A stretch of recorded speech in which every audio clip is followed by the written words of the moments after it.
मी गावी आल्यामुळे तुम्हाला पूर्ण व्हिडिओ गावच्या ठिकाणीच पूर्ण चुलीवरचा स्वयंपाक मी आज दाखवणार आहे। पुरणपोळी आमरस थाळी। लाटण्याचा वापर न करता न लाटता पुरणपोळी करायची आहे। 5 कांदे मोठे फोडून चुलीत चांगले जाळून घेतले। नंतर कांदा, खोबरं, धने, हिरव्या मिरच्या हे सर्व साहित्य तव्यावरती भाजून प्लेटमध्ये काढून घेतले आहे। तर हा 25 माणसांचा स्वयंपाक आहे। काळा मसाल्याचा सार बनविण्यासाठी टोपामध्ये राई जिऱ्याची आणि कढीपत्त्याची तेल घालून फोडणी करून घेतली। फोडणी जळू नये म्हणून मंद याच्यावरतीच फोडणी करून घेतली। आता जाळ करून घेतल्यावरती त्याच्यामध्ये आपला घरगुती मसाला घालून घ्यायचा आहे। तर हा काळा मसाला 3 चमचे काळा मसाला आणि 1 चमचा लाल मिरची पावडर। तर हे सर्व साहित्य तेलामध्ये परतून घेतले। तो तुमच्याकडे जो मसाला अवेलेबल असेल घरगुती तो मसाला घाला। त्याच्यामध्ये 1 ग्लास पाणी घालून घेतले। वाटून घेतलेला काळा मसाला घालून घ्यायचा। मिक्सर जारमध्येच मसाला वाटून घेतला आहे। 25 जणांसाठी जेवण बनवायचे म्हणजे मसाला मिक्सर जारमध्येच वाटून घेतला। त्याला चांगले पळीने ढवळून घ्यायचे। पुरणपोळीचा स्वयंपाक करत असल्यामुळे त्याच्याबरोबर सार कसा झणझणीतच पाहिजे आणि पुरणपोळीबरोबर आमरस आहा, आणि त्याच्याबरोबर हा झणझणीत सार। आता याच्यामध्ये जेवढी आपल्याला पाण्याची गरज आहे तेवढे पाणी घालून घेतले। सार तयार झाला। सारला जास्त उकळी येऊन न देता आणि न फुटता अशा प्रकारे सार बनवला आहे। आमच्याकडे याला सारच बोलतात। तुमच्याकडे काय बोलतात मला कमेंट्स करून सांगा। मावशीने लाटण्याचा वापर न करता न लाटता पुरणपोळी केली आहे। बघा कशी ती मस्तपैकी वाटी करून त्याच्या डबल पुरण घेतले। पुरण चांगले दोन्ही अंगठ्याने ती दाबून घेत आहे। मावशीची अगदी जुनी पद्धत। 2 वेळा तुम्हाला मी दाखवेल ही पुरणपोळी मावशीने कशी केली ती। मस्त असे तिने चाडे करून घेतले।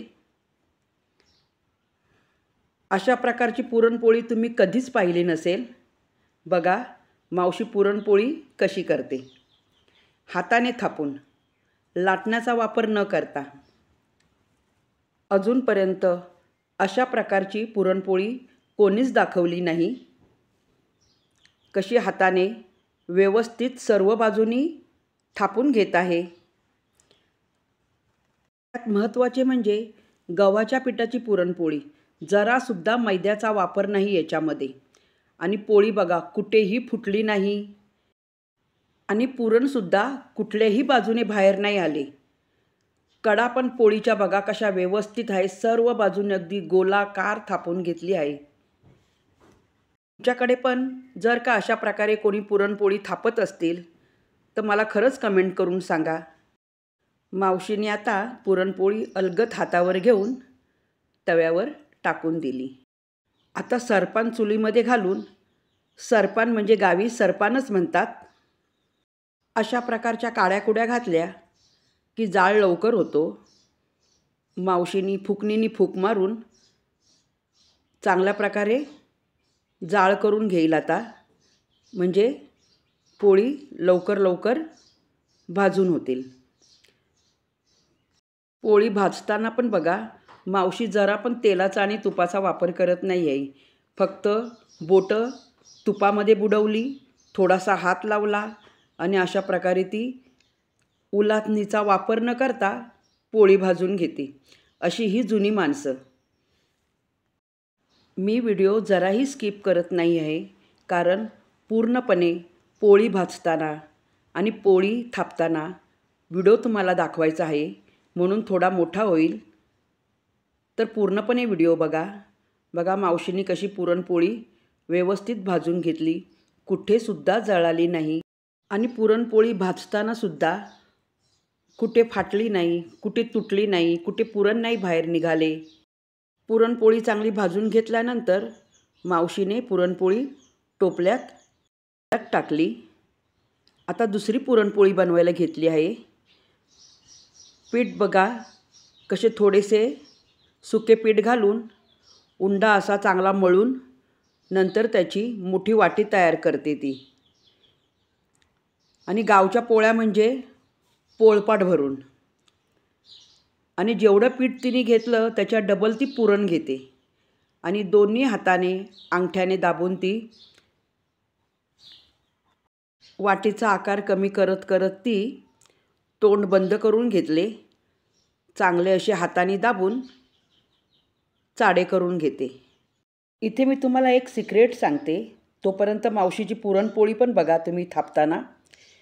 पुरणपोळीसाठी लागणारे पीठ चाळणीने न चाळता पातळ कपड्यामध्ये घालून हाताने असे हलवून गाळून घेतात. त्याच्यामध्ये कणभरसुद्धा कोंडा शिल्लक ठेवत नाही, इतके गंधासारखे पातळ पीठ गाळून घेतात. त्याच्यामुळे पुरणपोळी फाटली जात नाही. पुरणसुद्धा थापताना किंवा लाटताना, पोळी भाजताना पुरण बाहेर येत नाही. मग त्याच्यानंतरच मावशीने पुरणपोळीसाठी अशा प्रकारे पीठ मळून घेतले. आजही जुने लोक गावच्या ठिकाणी असतात तर पुरणपोळी त्यांनाच सांगतात बनवायला, कारण पुरणपोळी खावी तर त्यांच्या हातची. आता जास्त व्हिडिओ न लांबवता डायरेक्ट पुरणपोळी भाजून मावशीने अशाच प्रकारे सर्व पुरणपोळ्या मावशी करून घेणार आहे. आता आमरसची तयारी करूया. आंबे चांगले 2 पाण्याने स्वच्छ धुवून घेतल्यावरती आंब्याच्या सालीतून गर आणि कोय एका टोपामध्ये काढून घेतले. तर अशाच प्रकारे सालीपासून कोय आणि गर पूर्ण वेगळी करून रस काढून घ्यायचा आहे. कोयीला लागलेला पूर्णपणे गर काढून साल आणि कोय एका परातीमध्ये जमा करून घेतले. नंतर त्याला थोडे पाणी घालून त्यालासुद्धा त्याच्यातला जो काय शिल्लक राहिलेला गर आहे सर्व काढून अशा प्रकारे साखर घालून आमरस तयार करून घेतला. आता इथे भजी करण्यासाठी 2 वाट्या चण्याचे पीठ घेतले, म्हणजे पाव किलो चण्याचे पीठ आहे. याच्यामध्ये थोडे थोडे पाणी घालून मिक्स करून घ्यायचे. गुठळी होणार नाही म्हणून थोडे थोडे पाणी घालून पीठ भिजवून घ्यायचे असते. आता या पिठामध्ये बघा फक्त लाल मिरची पावडर, तीही घरची, पण त्या मिरची पावडरमध्ये अख्खे धने, हळद आणि लाल मिरच्या याची बनवलेली ही मिरची पावडर. ती मिरची पावडर याच्यामध्ये 2 चमचे घालून घेतली. मीठ घालून घेतले. पीठ थोडे सैल झाल्यामुळे पुन्हा एकदा थोडेसे पीठ घालून भिजवून घ्यायचे. याच्यामध्ये खाण्याचा सोडा खार किंवा इनोचा वापर न करता भजी करायला घेतली आहे. तेल जास्त गरम झाल्यामुळे थोडा वरती पाण्याचा शिपका मारून घेतला, म्हणजे तेल नॉर्मल टेम्परेचरला येते. भजी करून झाली. आता कुरडई तळायला घेतल्या. कुरडयासुद्धा या फ्रेश आहेत, 2 दिवस पूर्वीच बनवलेल्या. कुरडईला मागे कसे टाकायचे? कुरडईशिवाय पुरणपोळी पूर्ण होतच नाही. स्वयंपाक पूर्ण झाला. आता ताट बनवायला घ्यायचे आहे. एवढा सगळा स्वयंपाक चुलीवर बनवला. ताटामध्ये सर्व मेनू आले. तर ही चुलीवरची रेसिपी तुम्हाला कशी वाटली आणि मला कमेंट्स करून सांगा.